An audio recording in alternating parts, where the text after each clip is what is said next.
अच्छा भैया, मैं मंसूर अली आप लोगों की सेवा में विरह के प्रस्तुति हो जौने के नाम हो अमर कथा का रहस्य।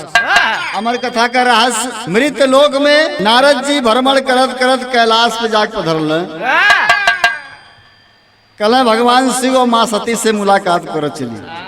और जब जाके वहां पहुंचले बाबू तो देखत हमें महादेव उपस्थित ना हुए, लगत हमें आगे पीछे दाएं बाएं। और जब केहू के ना देखत हमें तो माता सती से कहले माता हमें नहीं कहा। कहली ना देवर्षि बताइए क्या बात है। तब देवर्षि कहते क्या है,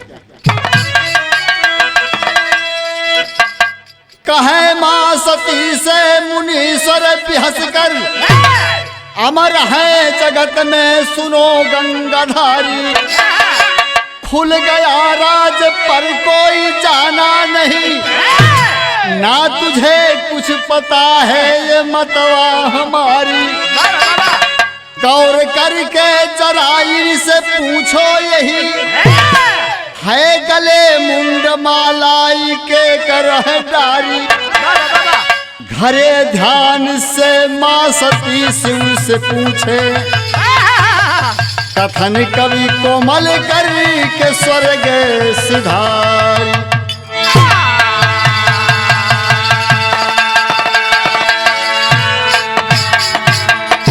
नारद जी कहला कि माता ई गटैया में कैसन मुंड माला हो एकरे विषय कुछ जाने लू। माता कहती है ना। नारद जी कहले तो प्रभु अमर हमें यहू के जाने लू। माँ सती कही कि ना। कह रे माते नारायण नारायण। हे माता, जब आप दोनों के बीच में यह राज नहीं खुला तो मेरा क्या काम इसके पीछे बताना। मैं बताऊं, बता करके दोषी नहीं बनना चाहता माँ। ये आप दोनों की बात है। ए बाबू इतना लकड़ी लगाए दिलन नारद और लगा के चल दिलन। और जब चल गए, जब भगवान भोले आइलन, अब माँ सती अंदर ही अंदर क्रोध में मामला बच गए। नारद तो लगा के चल दिलन, लेकिन माँ सती भगवान भोले से सवाल कर देती हैं क्या। ठीक कव्वाली का टुकड़ा हो मास्टर, वह पूर्णिमा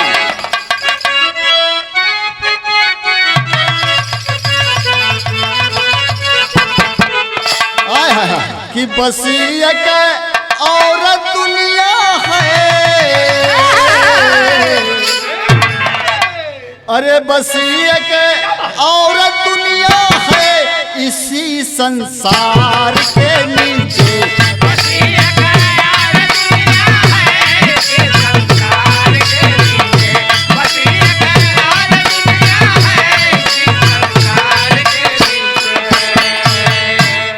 बस एक और दुनिया है इसी संसार के नीचे। पड़ गया, अरे पड़ गया, अरे पड़ गया सखियों का झूला कदम के डार के नीचे।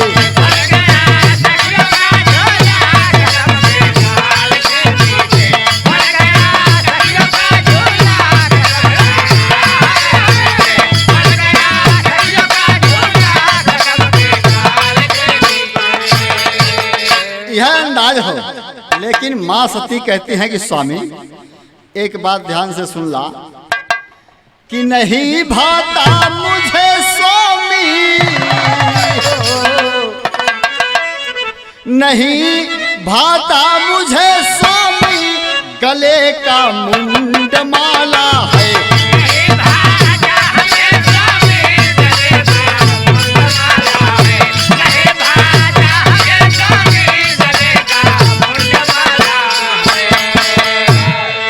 नहीं भाता मुझे स्वामी, गले का मुंड माला है।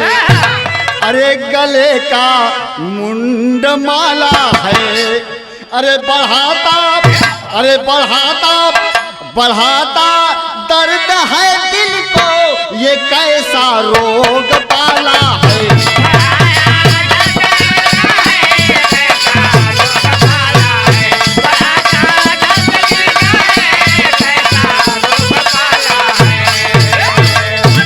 स्वामी गटैया में कैसन मुंडमाला हो, एकर राज आज तक बतौला ना, ये मुझे पसंद नहीं। हमार नजरिए पे पड़ जाला तो समझ ला हमार कलेजा फट जाले। तब भगवान शिव ध्यान लगाए कहले वाह लागत हो कुछ गड़बड़ है, गड़बड़ बात हो। ध्यान कहले तो नारद के छवि दिखाई दे कहले बा नारद लगाए दिला जौने के हमके डर रहा। कैसे भगवान शिव कहते हैं,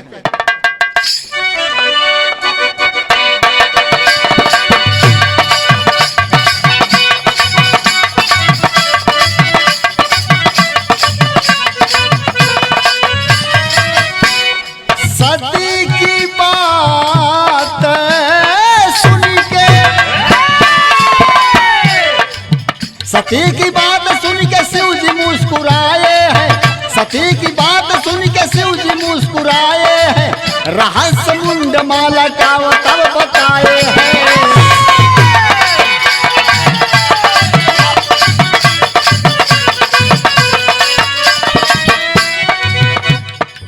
हर एक जन्म में, हर एक जन्म में सदा तुम्हारे साथ रहा, तुम्हारा मुंड माला ही हमारे पास रहा। प्रसंग अमर कथा का जो हम छुपाए थे, प्रसंग अमर कथा का जो हम छुपाए थे, विधान विधि की क्या नारद नहीं बताए थे।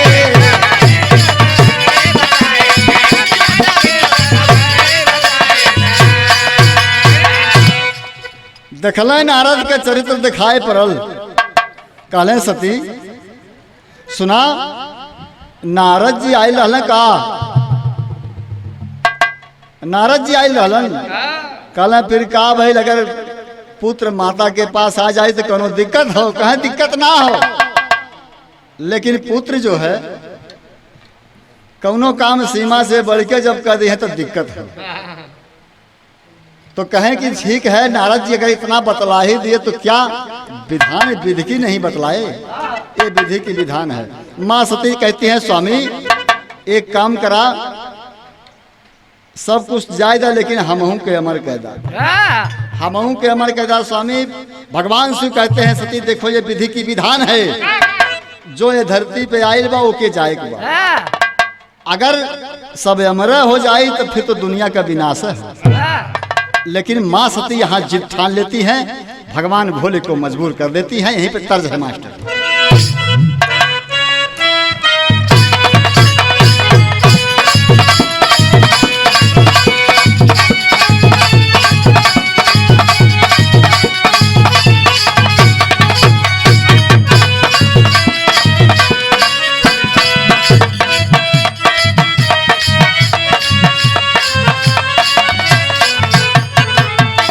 वह तर्जिया बा एगो आशिक और मसूका कौनो फंक्शन में जाए के तैयारी रहल। आशिक बहरे गाड़ी के पास खड़ा बा, कहल जल्दी तैयार होके आवा।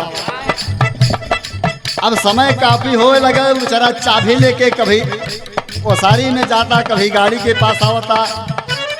ये बेचारो निकलते ना है अंदर से, मजबूर होके पल्ला खोल के कहल सुना यार का करत हो?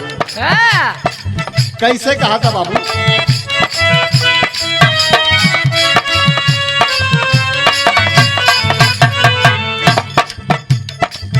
का करतारू धनी हमके बतावाना,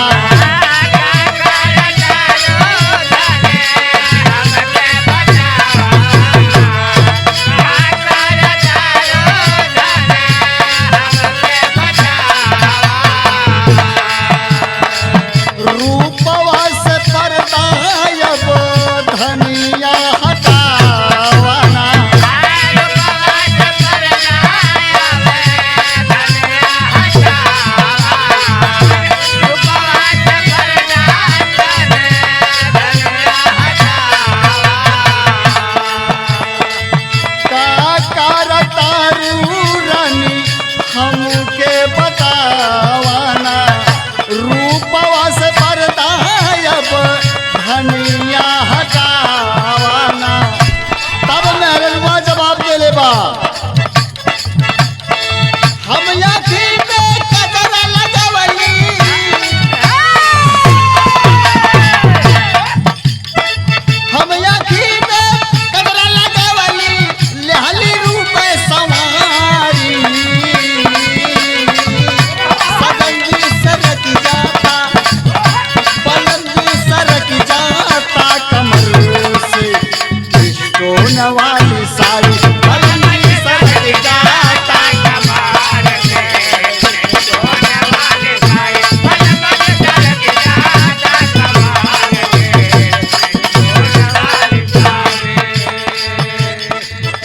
लेकिन माँ सती कहती है स्वामी एक बात ध्यान से सुन ला, अगर रउआ हमके अमर ना करी है तो हम बोलब चालब आज से बंद कर दे।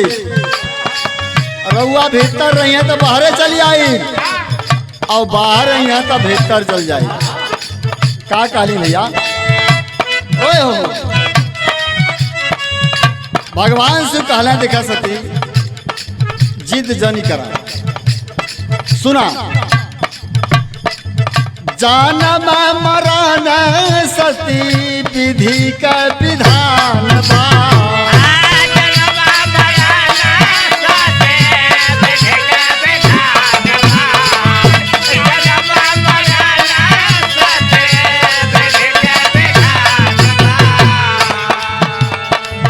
माना बात छोड़ा जौन शंकवा समान बा।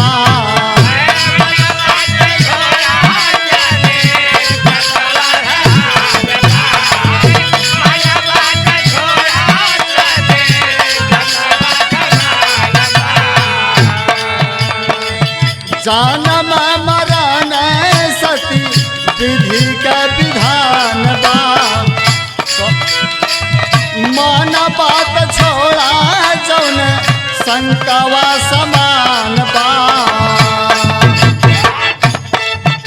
अरे जाने लूली लालरत के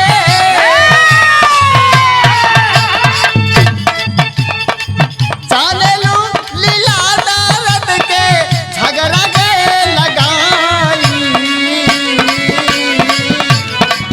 अब तो साथी मुस्कुरा के दे तू मुहावा घुमाई।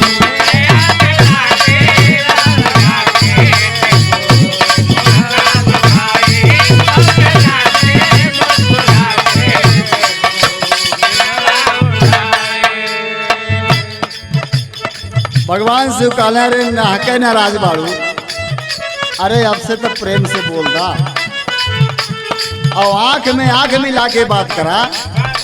तब माँ सती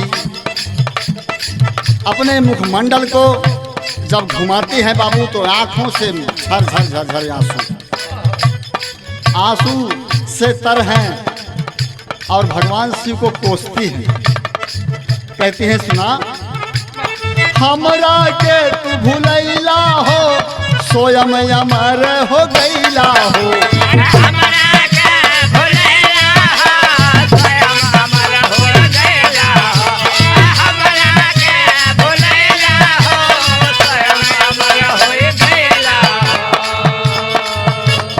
पहला के फुसला के स्वामी झूठा प्यार जतैला हो।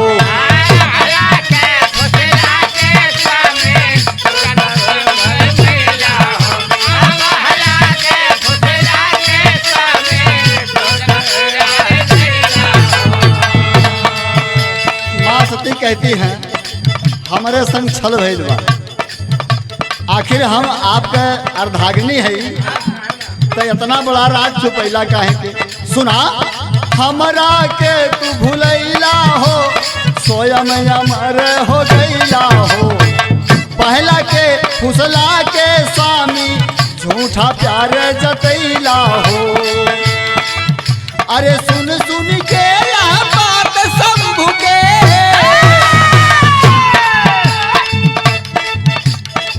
सुन के या बात शंभु के चेहरा गईले धुआई।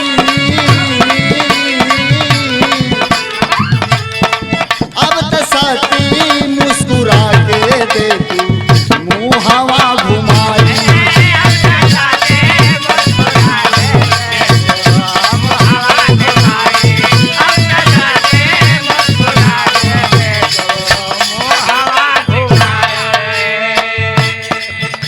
भगवान भोलेनाथ अंदर ही अंदर क्रोधित हो गए। अब अपने नेत्र को मून लेता हूं मैं भैया और नेत्र मून के ध्यान कैले नारद के कहले का हो नारद ई का कैला है। नारद कहले नारायण प्रभु नारायण। अरे मृत लोक से घूमत मन में आयल दर्शन के लिए, बस थोड़ा सा जबान फिसल गई, प्रभु मजाक हो गई, जान लिया जाए, मजाक समझ के क्षमा कल जाए। भगवान शिव कहले नारद, कहे नारद मृत लोक में गई रहला? कहले हाँ। कहे जौन गलिया में जात रहला वापस काहे हो गई? कहले आपके कैसे मालूम? कहले हमके सब पता हो। कहे प्रभु गलियवा में एगो कुतिया भूकत रहा, वह कुतियवा के डर से हम घूम आए। भगवान शिव कहे कुतियवा काहे के भूकत रहा जानत हुआ? कहले ना। कहे कि सैडिया में एगो गदहा बैठल रहा, और कुतियवा आई के गदहवा के पिछवा ओकरे दुकनिया के लगा पुक पुक पुक कई के, और पाछा पूछी हिलावत हिलावत करियाव जाए के गदहवा के अगवा, आ धीरे से गदहवा के मुहवा सूंघ ले, और सूंघला के बाद में फिर दौड़ी दौड़ी नाचते आवे, आई के फिर ओकरे पछवा दुकनिया के लगा सूंघ ले, फिर भागत जाई के गदहवा कलश है ई का हो?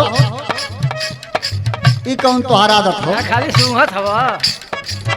ई हमरे पीछे जाए के का करत हो? कुतियवा कहलस नाराज मत हो, तनके से मजाक हो गई तो नाराज हो गई ला। गदावा कहलस ठीक बा, मजाक जो है 2 बेर हो गई, हमरे पीछे तो 2 बेर मजाक कैलू है, और 1 बेर अगर तोहरे पीछे हम मजाक कह देव तो अपने बेरी ते अखिया चिड़िया सब बाहर हो जाई। तो कहले नारद बुझला? कहले नारायण नारायण प्रभु आपकी लीला अपरंपार हो। धीरे से नारद मुहा फेर के कहत हम कि अखिया के कर उजर हो जाई, जिभिया के कर बहरिया जाई, प्रभु तो समये बताई। ई नारद के लगावल लकड़ी हो, जहाँ लगौले है तो कौनो न कौनो रहस्य जरूर छुपल हो। आप भैल काम इधर माँ सती भगवान भोले को मजबूर करती हैं। यहाँ चांद पुतली के तर्ज है भैया।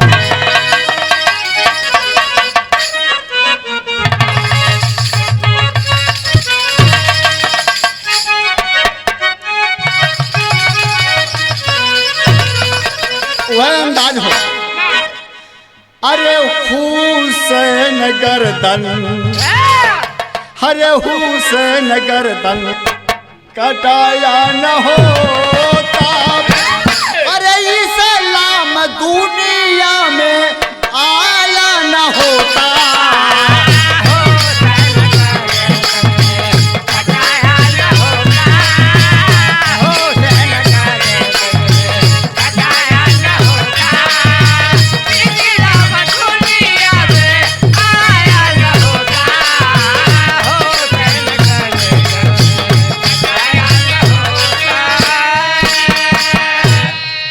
हरे बोली सती शिव से बतिया तिखारी, अरे ये मरया बहावेला के कई जा खरारी।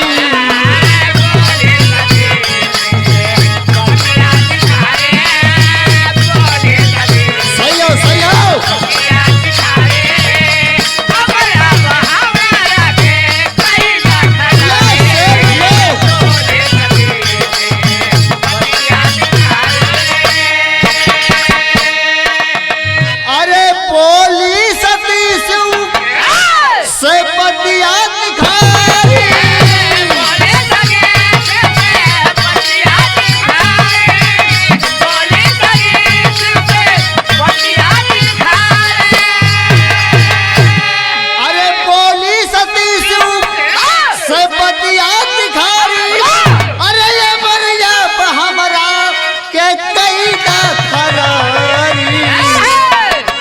अरे राह पर संघरिए सदा हम तिहारी, तो ये बरिया बहामरा के कई का खरारी।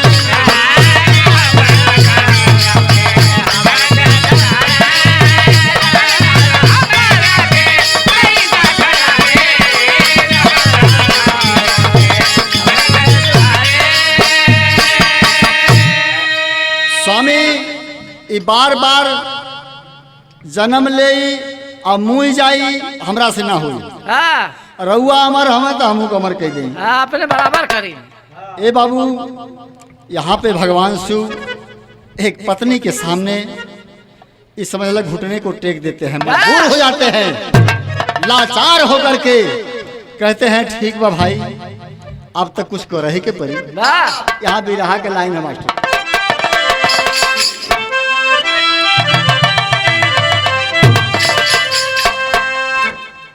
हरे हुकारी भरी के भागल सुगना,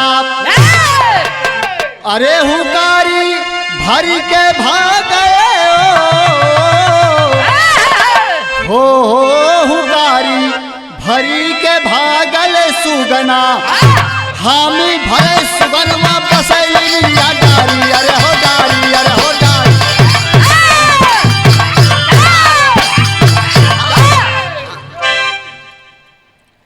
भैया महादेव लाचार होकर के अमर कथा कहे के जगह तलाशत हूँ, तलाशते तलाशते सोच रहे हैं ऐसी जगह हो जहां पे कोनो जीव जंतु ना हो। ढूंढते ढूंढते गए कहाँ, जो आज के समय में अमरनाथ धाम के नाम से प्रसिद्ध हो। वही अमरनाथ धाम गए जो आज अमरनाथ धाम के नाम से प्रसिद्ध हो। उसी जगह पे जाते हैं। जब वहां गए तो अपने शरीर से नाग बिच्छू सभी को हटा देते हैं, और जितने भी इर्द गिर्द में पशु पंछी जीव जंतु जितना रहलन सबको हटा देते हैं, और सुनसान उस गुफा के अंदर भगवान अमर कथा कहना प्रारंभ कर देते हैं। बाबूजी कैसे आए तो काकराल ब्याल को तजे महेश साथ से, बसे अखंड बन मुकेश साथ ही लियाई के, काखड़ी हटा दिया तमाम जीव जंतु को, तुरंत आठ सिद्ध नाव निध चले पराई के, कागति विधान शिव प्रदान कर रहे कथा, यथा योग्य माँ सुने सुधा सकुंड लाई के, काघड़ी विकार माया पार कष्ट में पड़ी, काघड़ी विकार माया पार कष्ट में पड़ी, तो लागिनी दसो का है विधान वेद गाई के। ये बाबू महादेव कथा को प्रारंभ कर देते हैं। जब कथा को प्रारंभ कर देते हैं वह समय होत काबा एगो तर्जमा से बात प्रारंभ कर रहा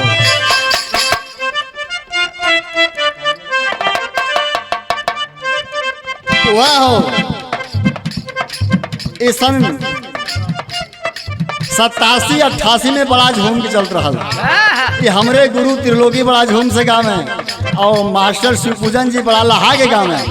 ये मराठिया भाषा में गाँव है कि इकड़े आजा तिकड़े आजा जालिम सावरिया, इकड़े आजा तिकड़े आजा जालिम सावरिया, तो काहे नेवरी से नेवरा मुस्कुराए रे रंझो तिवरिया।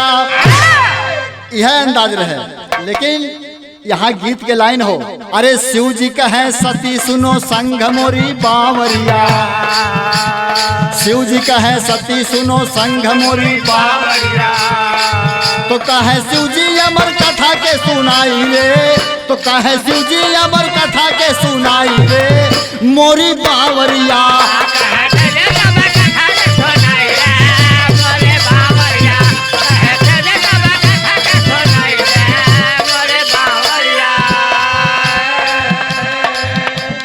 शिव जी अमर कथा को रहे सुनाई है, शिव जी अमर कथा को रहे सुनाई है, माता सती को तभी आ गई ओहाई है,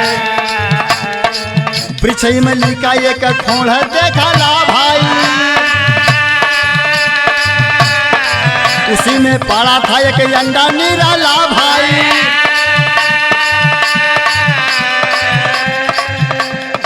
तोता भरे हुकारी को शिवजी गैले बेलमाई, तोता भरे हुकारी को शिवजी गैले बेलमाई।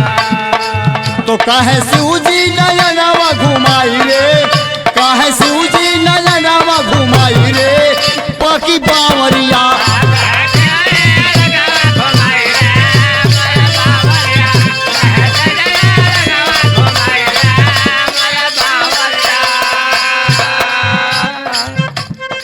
ए बाबू। जब कथा कहना प्रारंभ किए माँ सती को नींद आ गई, और जब नींद आ गई तो वही समैया एक सुग्गा के अंडा वह खोलहरवा में रहल बाबू, वही समय वो अंडवा लगल फूट के निकले। और जब बचौआ मुड़िया निकलस वही समय का हाल हो, इधर माँ सती को नींद आ गई। वही समय वो अंडा से मूड़ी बाहर के लेबा बच्चा, और जब बच्चा मूड़ी बाहर के लेबा तो कान में ज्ञान की आवाज जाती है। जब हृदय में ज्ञान की आवाज जाती है बाबूजी, तो वो बचौआ सुगौआ के लगल हुकारी भरे, और जब हुकारी भरना प्रारंभ कर दिया संपूर्ण अमर कथा को प्राप्त कर जाता है। लेकिन भगवान शिव जब कथा को संपूर्ण कर देते हैं तब उस समय होता क्या है, ठीक तर्जवा भैया।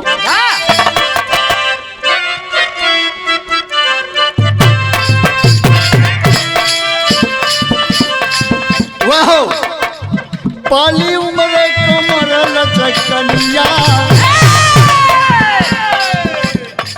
बारी उम्र कमर लचकनिया, गोरिया निहुरी निहुर भरतनिया, सिल पर पीसा चटनिया।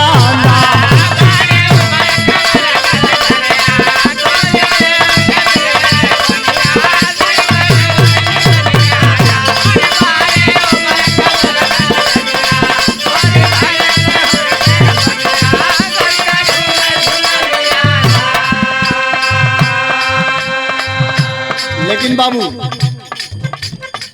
का है हमारा कथा शिवतनिया, का है हमारा कथा शिवतनिया, सुन ज्ञानिया हो भवनिया, सो गई गिरिजा रनिया।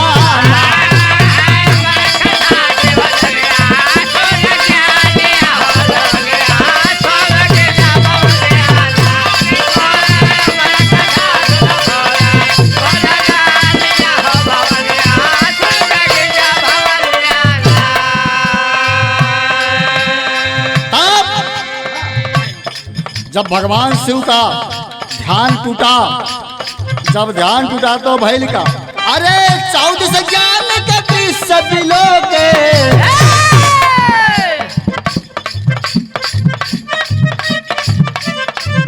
अरे सोवते शंभु सती को देखे,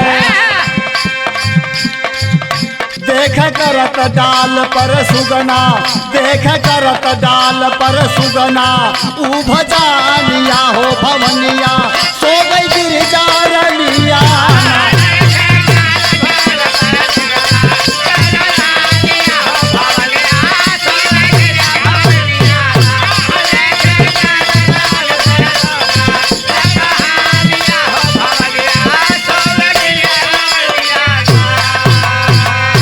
भगवान से जब देखते हैं उस तोते को, कहते हैं सुनो तूने बहुत बड़ा अपराध किया है, छल किया है मेरे साथ, चोरी किया है ज्ञान का, मैं तुझे नहीं छोड़ूंगा। उस तोते ने कहा हे शरणागत, हे प्रभु आखिर मेरा कसूर क्या है, मैं तो दुनिया में उसी समय जब बाहर आया तो हे दीनानाथ अमर कथा का यह अमृत वाणी मेरे कान में गया प्रभु, इसमें मेरा क्या दोष है। भगवान शिव कहते हैं दोष तुम्हारा है, तूने छल से हुकारी भरा है। उस समय अपने त्रिशूल को चला देते हैं और वह छोटा सा नन्हा जीव अपने प्राण को बचाने के लिए बाबूजी भागने लगता है। अरे त्रिभुवन तीन लोक में धावे, खेद सूल सरल नहीं पावे, खेद सूल सरल नहीं पावे, धाव कल्पी कल्पी कह अपना, धाव कल्पी कल्पी कह अपना, बच जीवानिया हो भवनिया, सो गई गिरजारनिया।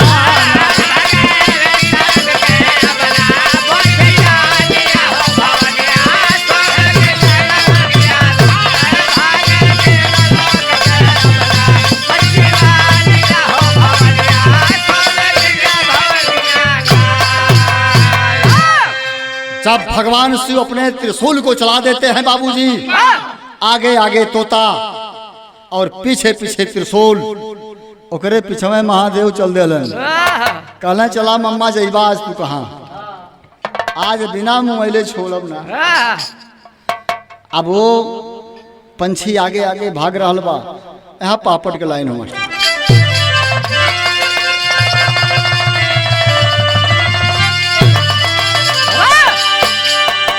लेकिन भगवान शिव कहलन, हाय हे अरे अमर कथा सुन कैला भारी भूल, सूल अब ना छोड़ी, और चला दिए शिव अपने जब त्रिशूल सूल अब ना छोड़ी।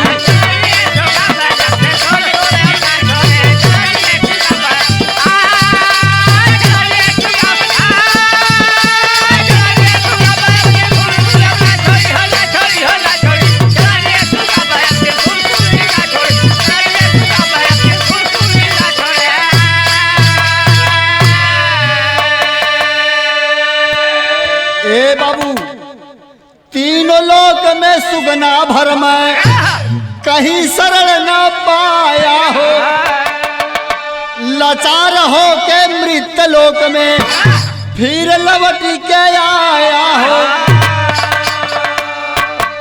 भगवान शिव कहले सुनो, अरे चोरी कैला रहल कथा मूल सूल अब ना छोड़ी, और लगा दिए शक्ति को अपने फूल सूल अब ना छोड़ी।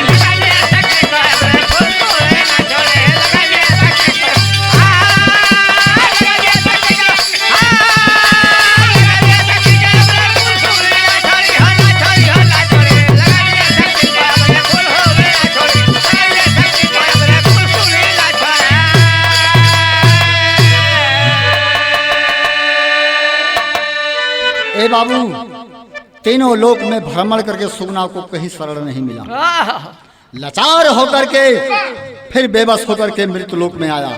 आज जब मृत लोक में आयल बा तो भैल का भैया आला का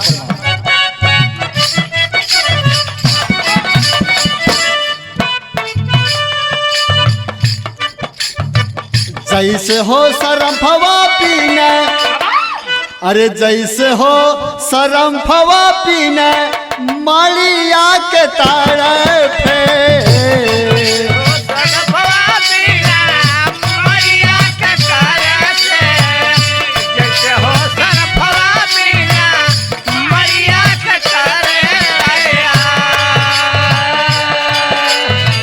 झंखेला बनरवा हथवा से छूटल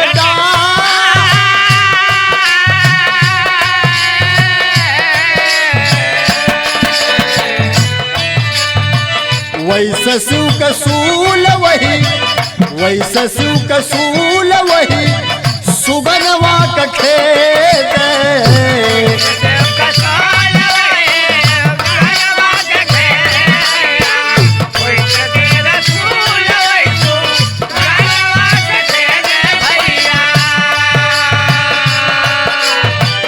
भागे चारों वरिया कतहु मारे नाला खा,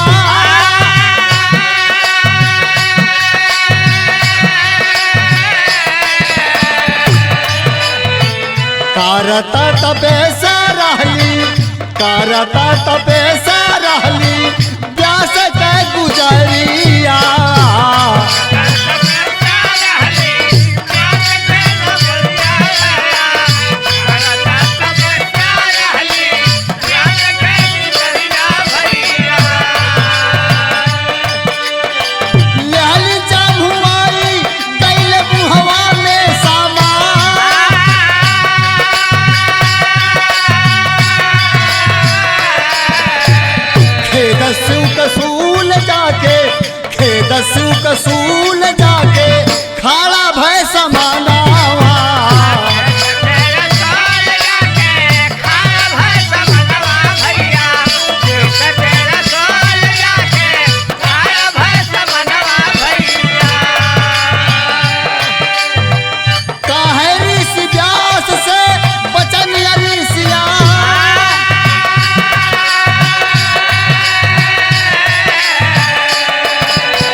बसल मोर चोर बाटे तोहरे घरवा में।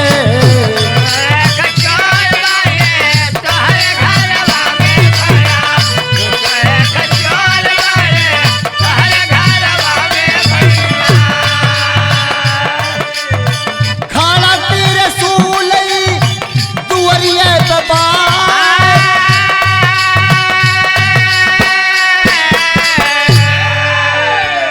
भैया।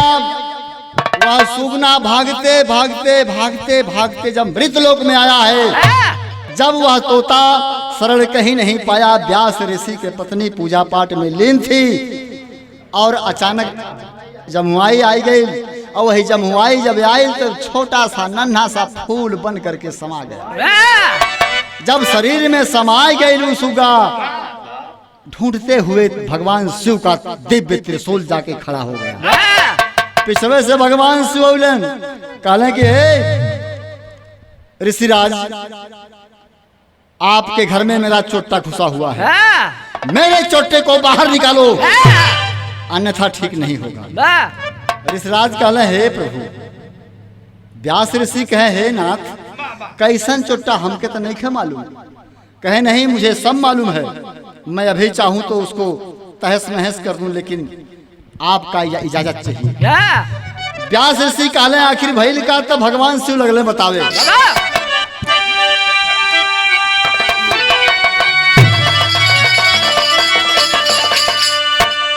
हाय अरे परायल सुगना, ए बाबू परायल सुगना, तो भर के डरिया पे हूँ करिया परायल सुगना।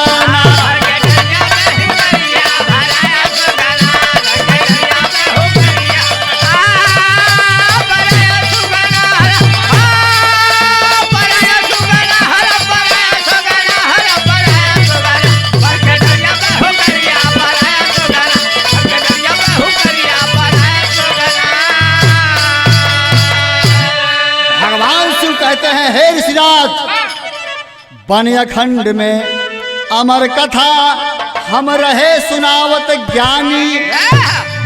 अरे जीव जंतु कोई ना रहा, अरे सर रहली उमा भवानी। अरे अंडा था कई मिली डरिया परायल सुगना।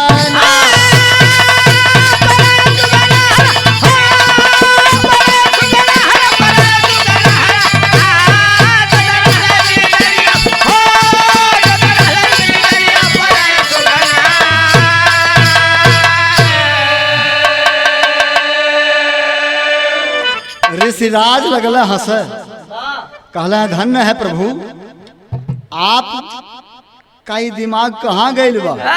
कहले का मतलब, गाजा तो ना पियले हवा। कहले हे प्रभु ओके अमर कथा स्वयं आप सुनाए। धन्य है प्रभु। सुन के बचन ऋषि व्यास कहे का मारल मती तुहारी। अरे अमर कथा जे सुनी नाथ, अरे का पैबावो के मारी, तो पागल भैला गंगा धरिया परायल सुगना।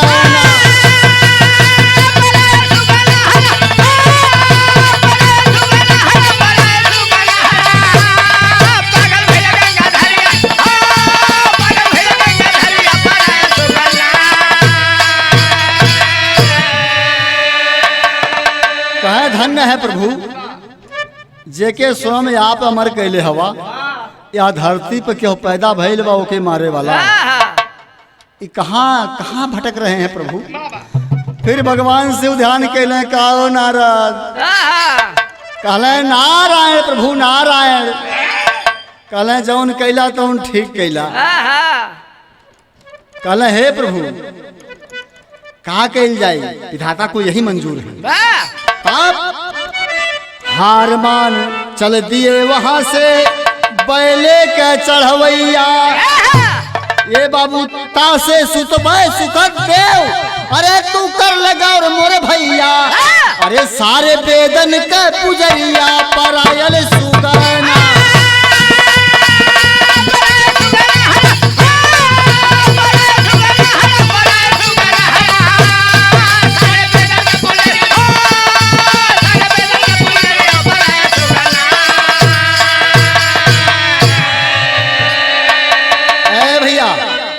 वही सुखदेव जी का वहीं से अवतार होता है।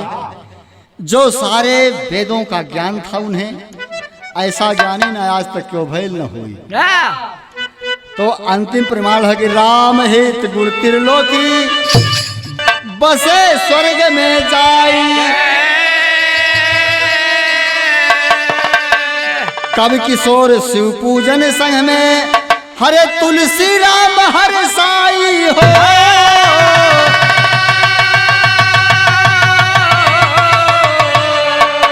हुकारी भरी के भागल सुगना, ए बाबू हुकारी भरी के भागल सुगना। भैया कवि कपूर मंसूर अली जुझारी हुकारी